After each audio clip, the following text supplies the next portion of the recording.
मंदिर में दर्शन कर लिए और हमारे नवीन महाराज जी ने हमें बहुत अच्छा दर्शन कराया है, बहुत अच्छे से पूजा करवाई है और हमारे रहने का व्यवस्था भी पंडित जी ने ही किया था।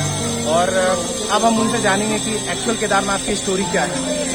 इनका नाम और इनका डिटेल मैं अपने डिस्क्रिप्शन बॉक्स में लिख दूंगा। अगर आप कभी भी आते हैं केदारनाथ तो इनसे जरूर मिलें। अच्छे पूजा के लिए इनसे कांटेक्ट करें, रहने की व्यवस्था के लिए इनसे कांटेक्ट करें। और अब हम जानते हैं आगे की स्टोरी। जय श्री केदार। आप सभी लोगों का इस तीर्थ नगरी में स्वागत और अभिनंदन है। जैसे कि आप सभी जानते हैं कि जो है उत्तराखंड के 4 धामों में और 12 ज्योतिर्लिंगों में एक ज्योतिर्लिंग बाबा केदार यहाँ पर विराजमान है हमारे उत्तराखंड में, रुद्रप्रयाग जिले में यहाँ ये पड़ता है। यहाँ का जो पीछे की स्टोरी यहाँ की अगर हम बताएं आपको, तो जब पांडवों पर आचार हत्या और गोत्र हत्या का पाप लगता है तो उसी पाप को तारणहार करने के लिए, अपने पापों से मुक्त होने के लिए वो भगवान शंकर की शरण में आना चाहते हैं। लेकिन भगवान शंकर जो है उनकी कुकृतियों को देख करके उन्हें दर्शन नहीं देना चाहते हैं।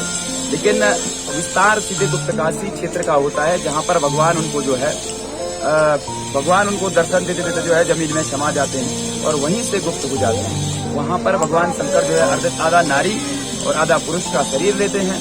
वहाँ का नाम इसीलिए गुप्तकाशी पड़ता है। और भगवान के अर्धनारी जो रूप है अर्धनारीश्वर, उसकी वहाँ पर पूजा अर्चना की जाती है।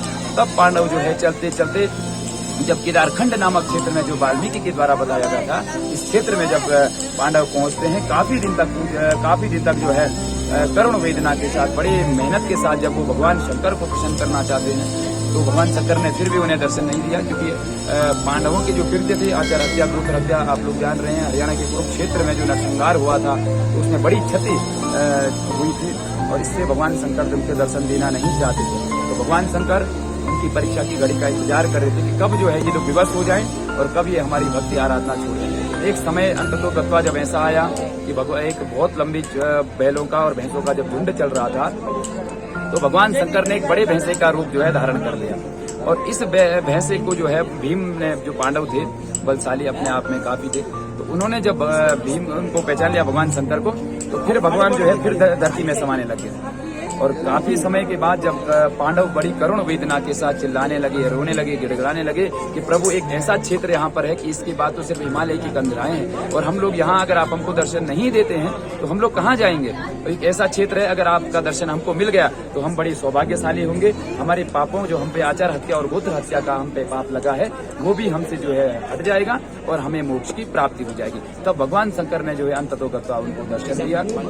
और वहीं पर भगवान शंकर कहते हैं कि आप जो है आज से अपने पापों से, आपने जो भी कुकृत्य किए हैं, आप सबसे मुक्त हो गए हैं। आप जो है ऐसी तपस्थली में आए, अब यहाँ से आप सीधे मोक्ष के द्वार पे जो है आए हैं। तो यहीं पर के लिए कहते हैं कि जीवनम मुक्तो भवशोपे योगतो बदरी वने गत्वा तत्र प्रीतयुक्ता केदारेश्वं प्रपूज्यताम् काशियान मरणान मुक्ति केदारान दर्शनान मुक्ति तत्र तम उदकम पीत्वा पुनर्जन्म न विद्यते।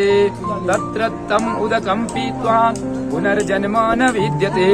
काशी में सिर्फ मरने से मुक्ति मिलती है, जबकि ये ऐसा क्षेत्र है जिसके सिर्फ दर्शन मात्र से जो है मुक्ति मिलती है।